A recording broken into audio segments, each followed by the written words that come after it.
বাংলাদেশে piece TV বাংলায়।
Piece TV Bangla, মানবতার সমাধান।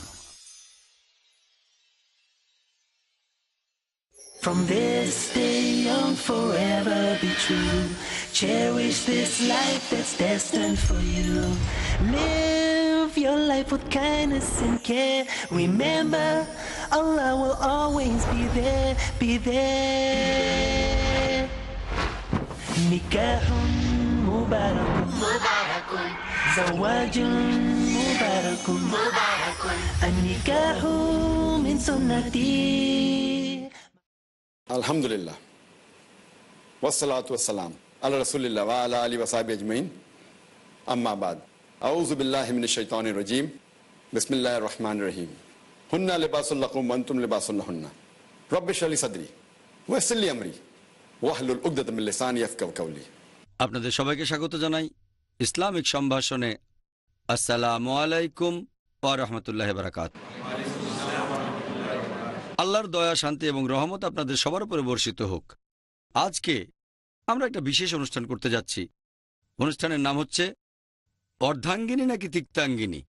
আর এই অনুষ্ঠানে আপনারা যারা এখানে আছেন তারা আমাকে প্রশ্ন করতে পারেন বিয়ে সম্পর্কে, জীবনসঙ্গী বেছে নেয়ার ব্যাপারে, অথবা নিকাহ সম্পন্ন করা এ ব্যাপারে প্রশ্ন করেন, অথবা বিয়ে পরবর্তী জীবন সে প্রসঙ্গে, অথবা বিবাহিত জীবন কিভাবে কাটাবেন। এক কথায় বিয়েতে রাজি হওয়া তার মানে নিজে থেকে কবুল বলা। এর আগে যে প্রশ্নগুলো আসতে পারে সেগুলো, আর বিয়েতে রাজি হওয়ার পরে তার মানে কবুল বলার পরে যে প্রশ্নগুলো আসতে পারে সেগুলো, যাতে করে বিবাহিত দম্পতির জীবন কোরআন ও হাদিস অনুযায়ী হয়। এক কথায় আজকের এই প্রশ্নোত্তর পর্বে আমরা জানার চেষ্টা করব বিবাহিত জীবন কিভাবে সফল হতে পারে। এটা কি হবে ওয়েডলক নাকি প্যাডলক? বিয়ে যদি সফল হয় তাহলে ওয়েডলক, তা না হলে হবে প্যাডলক। বিয়ে নিয়ে কথা, তাই এই অনুষ্ঠানে পুরুষদের চেয়ে মহিলার সংখ্যা বেশি, প্রায় 50 জন মহিলা আর 10 জন পুরুষ। দুপক্ষই যেন সুবিচার পান সেজন্য মহিলারা 5-6টা প্রশ্ন করবেন, তারপর পুরুষদের একটা প্রশ্ন। আপনাদের প্রশ্ন হবে বিয়ে অথবা নিকাহ নিয়ে। ফিকা বা মাসাইল নিয়ে কোনো প্রশ্ন করবেন না, প্রশ্ন করবেন বিয়ে প্রসঙ্গে। বিয়ের আগে জীবনসঙ্গী বেছে নেয়া, বিয়ের পরে দাম্পত্য জীবন কিভাবে কাটাবেন এরকম প্রশ্ন। নারীর অধিকার বা পুরুষের অধিকার নিয়ে কোনো প্রশ্ন করবেন না, সেগুলো নিয়ে পরে অনুষ্ঠান করব। তাহলে আপনারা এখন আমাকে প্রশ্ন করতে পারেন বিয়ে বা নিকাহ প্রসঙ্গে জীবনসঙ্গী বেছে নেয়া। হ্যাঁ বোন, আপনি বলেন। হবু স্বামী অথবা স্ত্রীকে কোন কোন প্রশ্ন করব সে ব্যাপারে কি একটু বিস্তারিত বলবেন? হবু স্বামী অথবা স্ত্রীকে কোন কোন প্রশ্ন করা যেতে পারে সে ব্যাপারে যদি বলেন, আমার জানা মতে কোরআন বা হাদিসে এমন কোনো প্রশ্নের কথা বলা হয়নি, তবে কোরআনের আয়াত আর হাদিস পড়ে আমরা এরকম প্রশ্নের কয়েকটা তালিকা তৈরি করতে পারি। সাধারণত আমরা যখন এভাবে বিয়ের আলোচনা করি সবচেয়ে গুরুত্বপূর্ণ হলো ফটোগ্রাফ। অনেকেই শুধুমাত্র পাত্র বা পাত্রীর ফটো দেখেই তাকে বাতিল করে দেয়। নতুন টেকনোলজি আসলে হয়তো ফটোতে গুণও দেখা যাবে, এখানে কিছু নেগেটিভ টেস্টিং আছে। যদি দেখেন যে মেয়েটা অশালীন পোশাক আশাক ব্যবহার করে থাকে, বাতিল করে দিলেন সৌন্দর্যের কারণে না অশালীনতার কারণে, তাহলে ঠিক আছে। অথবা কোনো ছেলের অশালীন পোশাক দেখে মেয়ে পক্ষ যদি তাকে বাতিল করে দেয়, সেটাও ঠিক আছে। সাধারণত আমাদের সমাজে যখন বিয়ের ব্যাপার নিয়ে কোনো আলোচনা হয়, যখন পাত্রপক্ষ অথবা ছেলেপক্ষ কোনো মেয়েকে দেখতে যায়, তখন প্রশ্ন করে, আপনি কি রান্না করতে পারেন, কি কি খাবার রান্না করতে পারেন, বিরিয়ানি পারেন কিনা, ছেলে মেয়ে দেখাশোনা করতে হবে, এই প্রশ্নগুলোই করা হয়। আমি এগুলোকে একেবারে অর্থহীন বলবো না, তবে এটার গুরুত্ব খুব একটা বেশি না। যদি প্রথম 10টা বা 20টা প্রশ্নের কথা বলেন, আমি এগুলোকে তার মধ্যে ফেলবো না। এই প্রশ্নগুলোর গুরুত্ব আছে, তবে এগুলো গুরুত্ব বেশ কম। এখানে সবচেয়ে গুরুত্বপূর্ণ যেটা আগেও বলেছি, এখানে দেখবেন আপনার স্বামী অথবা স্ত্রী সেই ছেলে বা মেয়ের গুণ আছে কিনা।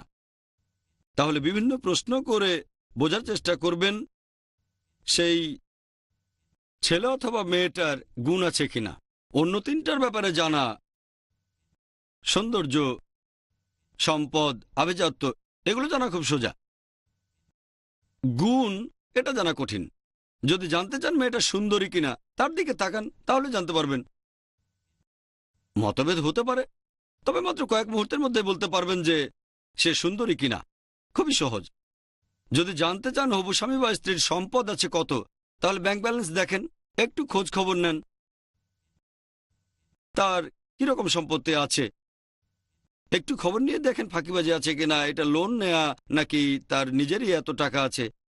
তবে এটা সহজ, খুব সহজে বের করতে পারবেন।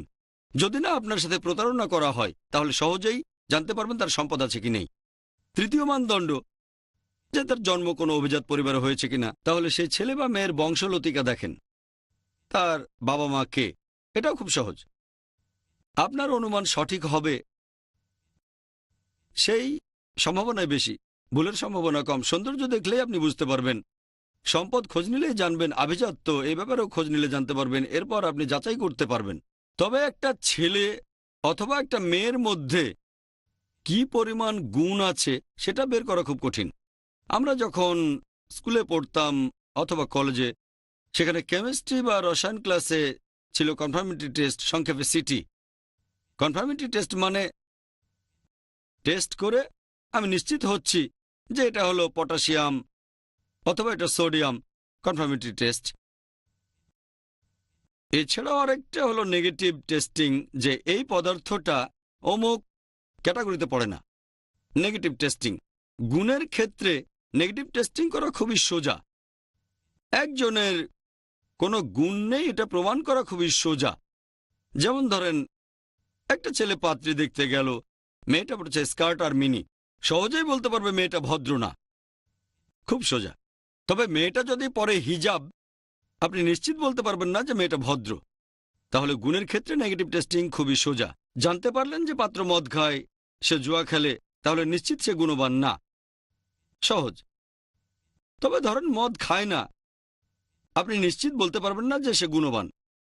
তাহলে নেগেটিভ টেস্টিং, যদি এই ধরনের কোনো লক্ষণ আপনি দেখতে পান হবু পাত্র অথবা পাত্রীর ভেতরে, যদি আপনি তার নেগেটিভ দিকটা জানতে পারেন, আপনি খুব সহজেই বলে দিতে পারেন যে তার কোনো গুণ নেই, যদি সে ব্যাপারে আপনি জানতে পারেন। তবে আপনি মাত্র একটা গুণের ঘাটতি দেখে হবু পাত্র বা পাত্রীকে একেবারে বাতিল করে দিতে পারেন না।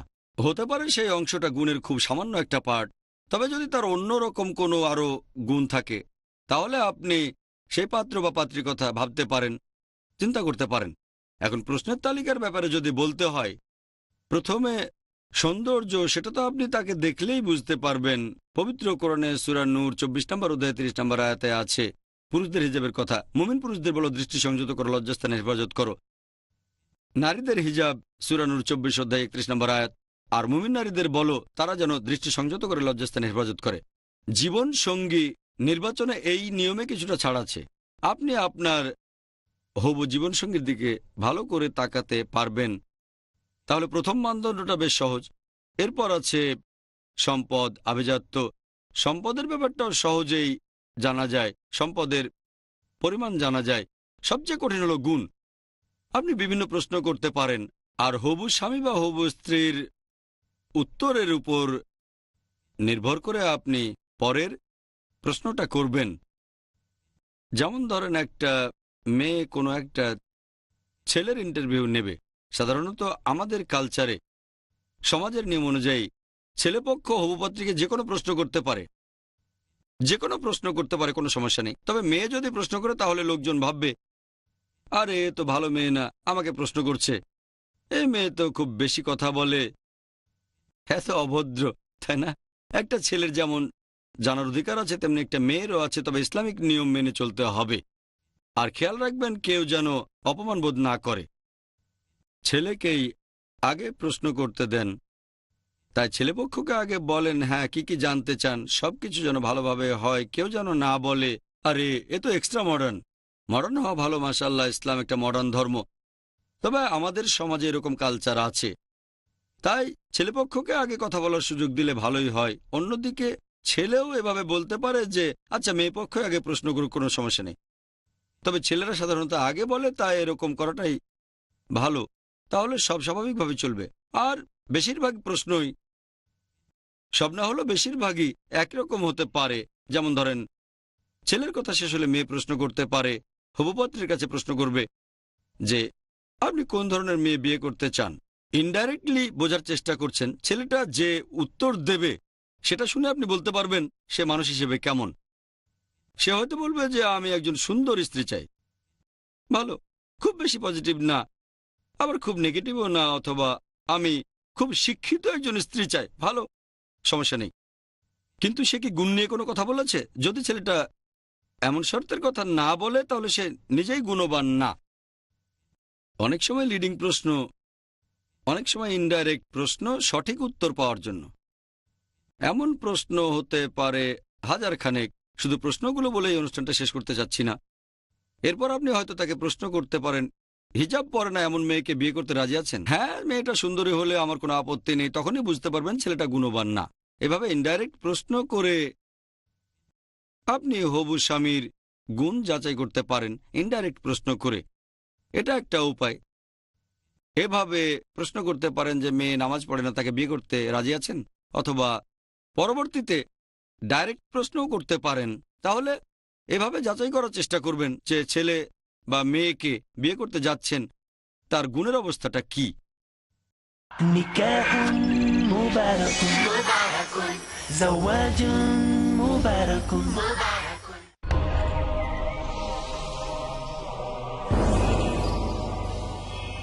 সেই তো একজন আদর্শ মুসলিম। ওয়ামান আহসানু দীনান মিম্মান আসলামা ওয়াজহাহু লিল্লাহি ওয়া হুয়া মুহসিন,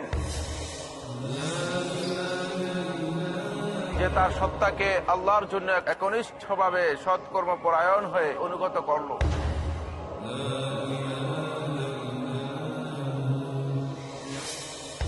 তাই আমাকে আপনাকে হতে হবে আল্লাহর জন্য অনুগত, হতে হবে একজন প্র্যাকটিসিং মুসলিম।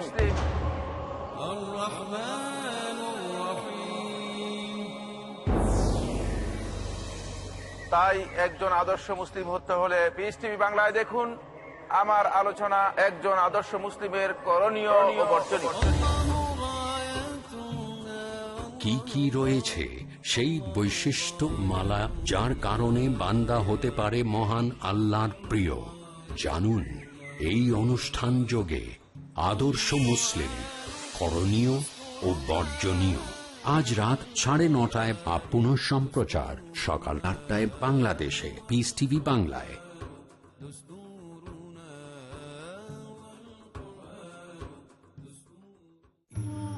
إنه من يشرك بالله فقد حرم الله عليه الجنة ومأواه النار। নিশ্চয়ই যে আল্লাহর সাথে শিরকে লিপ্ত হয় আল্লাহ তার জন্য জান্নাতকে হারাম করে দেন এবং জাহান্নাম অবধারিত করে দেন। শহীদুল্লাহ খান মাদানী। জান্নাতে যাওয়ার এবং জাহান্নাম হতে বাঁচার একটি মাত্র পথ, তাওহীদ। আল্লাহ সুবহানাহু ওয়া তাআলার তাওহীদ জানার জন্য দেখুন আমার ধারাবাহিক দার্স কিতাবুত তাওহীদ। দেখুন কিতাবুত তাওহীদ পরবর্তী অনুষ্ঠান পিস টিভি বাংলায়।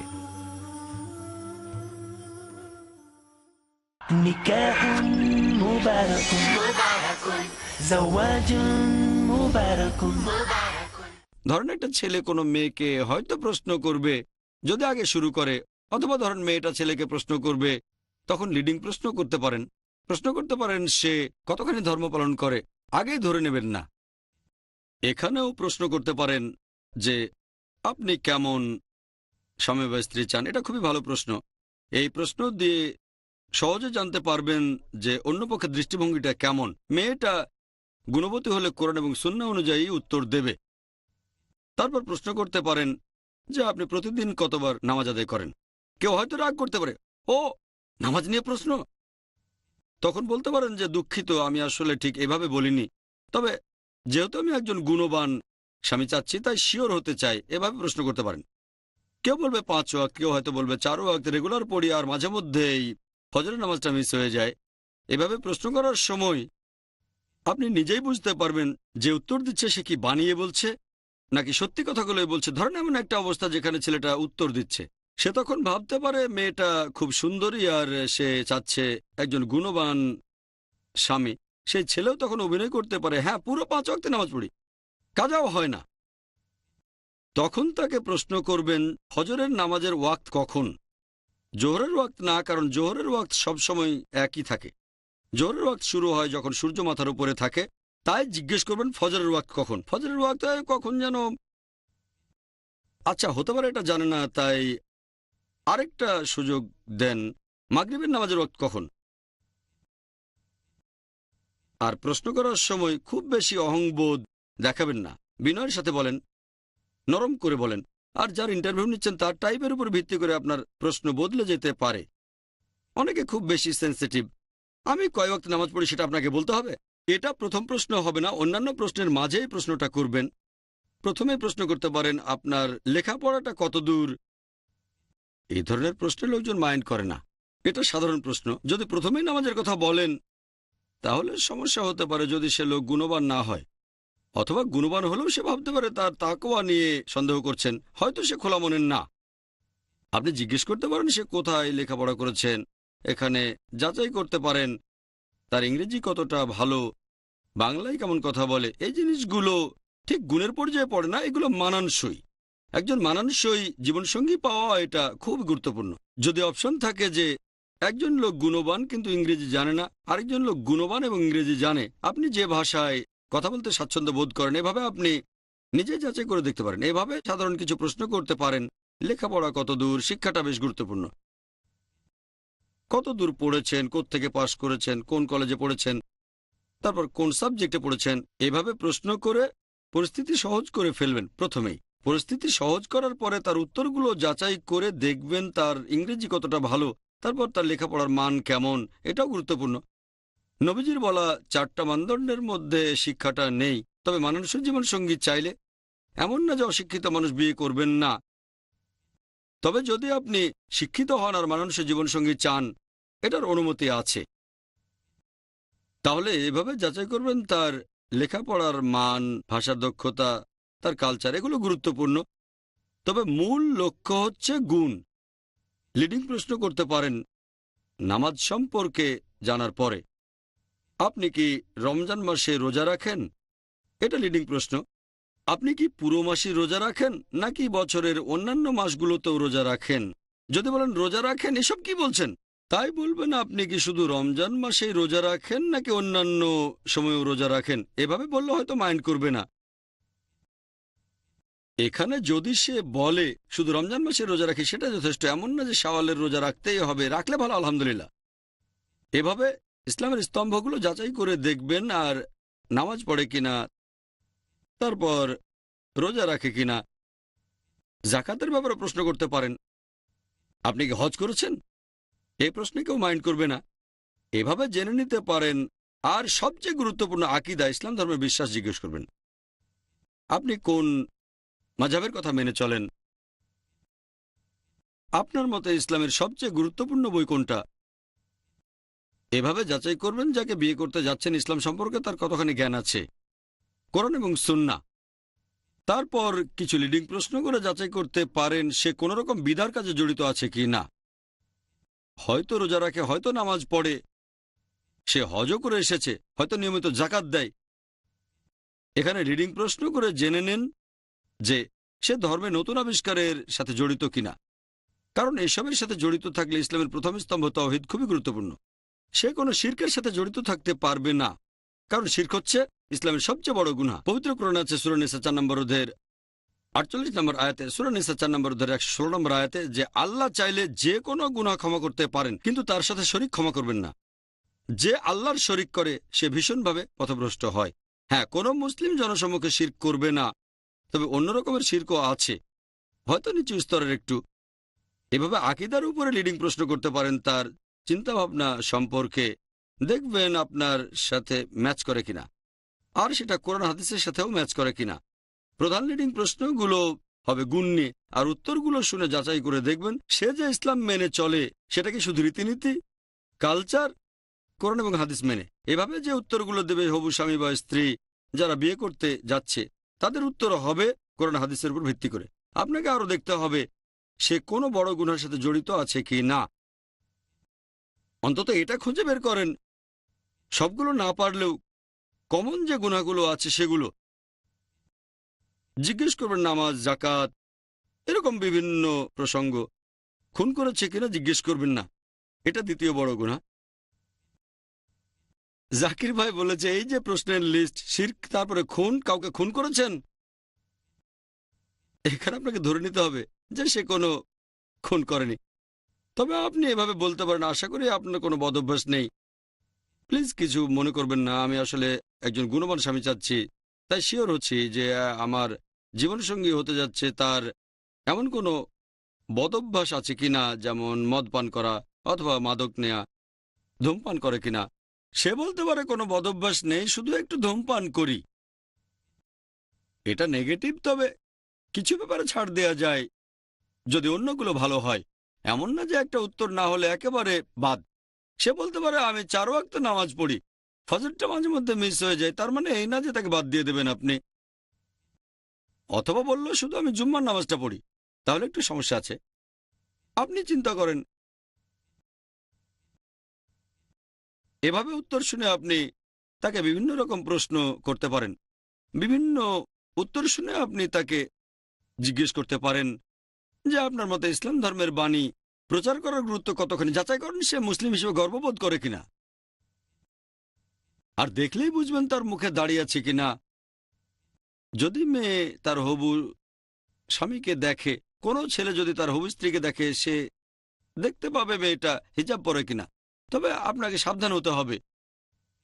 হয়তো একটা মেয়ে পুরো হিজাব মেনে চলে, কিন্তু যখন তাকে দেখতে গেলেন তখন সে পুরোপুরি হিজাব পরেনি, হয়তো আপনাকে মুগ্ধ করার জন্য। আপনার সামনে সে চলে আসতে পারে হিজাব না পরে, সে যেটা পালন করে থাকে। হয়তো তার মাথায় ওড়না আছে কিন্তু চুল দেখা যাচ্ছে। আপনি তাকে জিজ্ঞেস করতে পারেন আপনি কি সবসময় এমন পোশাকে বাইরে বের হন, কারণ সে হয়তো আরো কঠোরভাবে হিজাব পালন করে। তাই সাবধান থাকবেন যখন ছেলে কোনো মেয়েকে দেখবে। একটা মেয়ে দেখলেই বুঝবে যে ছেলের মুখে দাঁড়িয়ে আছে কিনা। এটা হয়তো সবচেয়ে গুরুত্বপূর্ণ না, তবে গুরুত্বপূর্ণ। তার মাথা ঢাকা আছে কিনা। মাথা ঢেকে রাখা সুন্নত, এমন না যে মাথায় টুপি না থাকলে তাকে বাতিল করে দেবেন, তবে ঢেকে রাখলে ভালো। ঢেকে রাখা মানে যে ইসলামিক, ঠিক তা নয়। হয়তো 100-র মধ্যে 1 পেয়েছে ইসলাম ধর্মে, তার মানে এই না যে ইসলামের অন্যান্য জিনিসগুলো আছে। অনেকে মাথায় টুপি পরে কিন্তু কোরআন হাদিস থেকে অনেক দূরে থাকে। তাহলে এভাবে আপনি বিভিন্ন রকম অনেক প্রশ্ন করতে পারেন। তারপর প্রশ্ন করতে পারেন ভবিষ্যৎ নিয়ে, যে মেয়েটা ভবিষ্যতে কি হতে চায়। হয়তো সে মেয়েটা দাওয়া দিতে চায়, তাহলে আপনার স্ত্রীকে বকাঝকা করবেন না, কারণ এখানে ইন্টারভিউ নিচ্ছেন। যদি এই মেয়েকে বিয়ে করেন, যদি সে দাওয়া দিতে চায় অথবা কোনো ইসলামিক অর্গানাইজেশনে যায়, দিনে 2 ঘন্টা অনুমতি দেবেন? বলবেন না যে আমি যাব, অনুমতি দেবেন, কারণ আপনাদের এখনো বিয়ে হয়নি। যে মেয়েটাকে বিয়ে করবেন সে যদি দাওয়ার জন্য দিনে 2 ঘন্টা বাইরে থেকে অনুমতি দেবেন? যদি ফাইনাল স্টেজ পার হয়ে যায়, কথাবার্তা ঠিক হয়েছে, এনগেজমেন্ট হয়েছে, তখন আপনি বলতে পারেন বিয়ের পরে দিনে 2 ঘন্টা দাওয়া দিলে আপনি অনুমতি দেবেন। বলতে পারেন এটা পরের স্টেজে। তাহলে দেখতে হবে এটা প্রথম, দ্বিতীয় না তৃতীয় মিটিং। এভাবে প্রশ্ন করে যেতে পারেন আপনি। এখানে আরও আপনি অনেক প্রশ্ন করতে পারেন, যেমন আপনি কি করতে চান। তারপর কিছু জিনিস আছে যেগুলো ফরজ, এ ব্যাপারে প্রশ্ন করবেন সরাসরি, যে আপনি কি চান আপনার স্ত্রী হিজাব পরবে? হয়তো বলবে আমি মাইন্ড করব না। ধরেন স্ত্রী বলল হিজাব পরবে না, আপনি মেনে নেবেন? হয়তো বলবে কোনো ব্যাপার না, আপনিও বুঝলেন যে সে কোন মতাদর্শের ইসলাম ধর্মে বিশ্বাস করে। এই প্রশ্নগুলো করতে পারেন। আর প্রশ্নের লিস্ট চাইলে অনেক লম্বা করা যেতে পারে সেটা, তবে আপনাকে আগে জানতে হবে আপনার পছন্দ কি।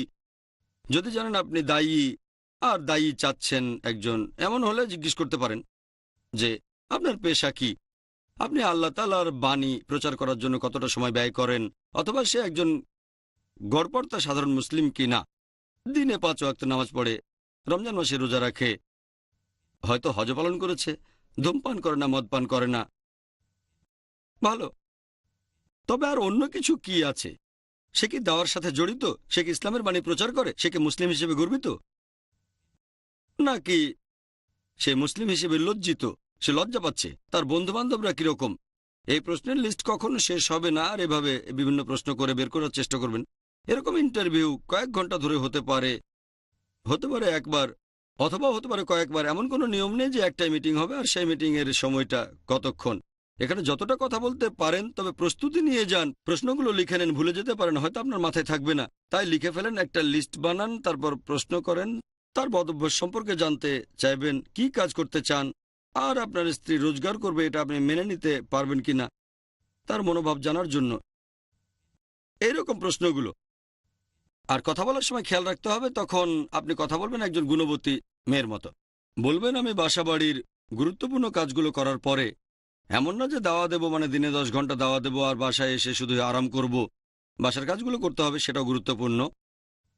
এখানে আমি সংক্ষেপে বললাম, লিস্টটা আরো বড় হতে পারে, এর কোনো শেষ নেই। অনুষ্ঠান এখানেই শেষ করছি, আর আল্লাহর কাছে দোয়া করছি তিনি যেন পথনির্দেশ দেন, যাতে করে কোরআন এবং সুন্নাহর কাছাকাছি আমরা থাকতে পারি। ওয়া আখির দাওয়ানা আলহামদুলিল্লাহি রাব্বিল আলামিন। Stay young, forever be true. Cherish this life that's destined for you. Live your life with kindness and care. Remember, Allah will always be there, be there. Nikahun mubarakun, zawajun mubarakun, النكاح من سنتي ما قال النبي هو الصحيح نكاح مبارك نكاح مبارك زواج مبارك কোরআনের আলো। আল্লাহ সুবহানাহু ওয়া তাআলা ইরশাদ করেছেন কোরআনে কারীমে, তোমাদের জন্য তোমাদের মধ্যে থেকে আল্লাহ রাব্বুল আলামিন জোড়া সৃষ্টি করেছেন। সুন্নাতের বার্তা। তোমরা নারীকে সব সময় ভালো উপদেশ প্রদান করো, এটাই হচ্ছে বিধান। শরিয়তের নির্দেশ। নারীর মর্যাদা ইসলাম ব্যতীত অন্য কোন ধর্মই নারীকে মর্যাদা দেয়নি। মুজাফফর বিন মুহসিন, আব্দুর রাজ্জাক বিন ইউসুফ, ডক্টর হাফেজ ABM হাসবুল্লাহ, আহমদুল্লাহ বিন মুহাম্মদ দেলবর হোসেন, জাহাঙ্গীর আলম। আল কুরআন যা নারী পুরুষের জন্য অনুসরণীয়, নারীদের জন্য নারীদের কর্মক্ষেত্র চিহ্নিত করা আছে। মানবতার অস্তিত্বের জন্য নারী এবং পুরুষ উভয়ের প্রয়োজন। তোমাদের মাঝে আল্লাহ রাব্বুল আলামিন প্রেমময় এবং দয়া সৃষ্টি করে দিয়েছে। জানুন কেন মুমিন প্রত্যেক কাজে আল্লাহর ইচ্ছাকে মান দিয়ে চলেন। আলেমদের সংসর্গে প্রতি বুধবার রাত 9:30 বা পুনঃ সম্প্রচার সকাল 8টায় বাংলাদেশে পিস টিভি বাংলায়।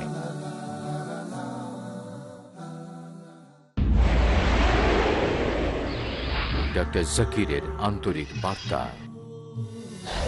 Islamic bomb. ইসলাম এসেছে আরবি মূল শব্দ সালম বা সালমুন থেকে, যার অর্থ শান্তি। এটা মূল শব্দ সিলম থেকেও এসেছে, যার অর্থ নিজের ইচ্ছাকে আল্লাহর কাছে সমর্পণ করা। মানুষ ভয় পায় একদিন হয়তো আরবদের হাতে নিউক্লিয়ার বোম চলে আসতে পারে। তারা বুঝতে পারে না ইসলামিক বোম, শান্তির বোম অনেক আগেই পড়ে গেছে। এটা পড়েছে যেদিন নবী মুহাম্মদ সাল্লাল্লাহু আলাইহি সাল্লাম জন্মগ্রহণ করেন। পিস টিভি বাংলা, মানবতার সমাধান।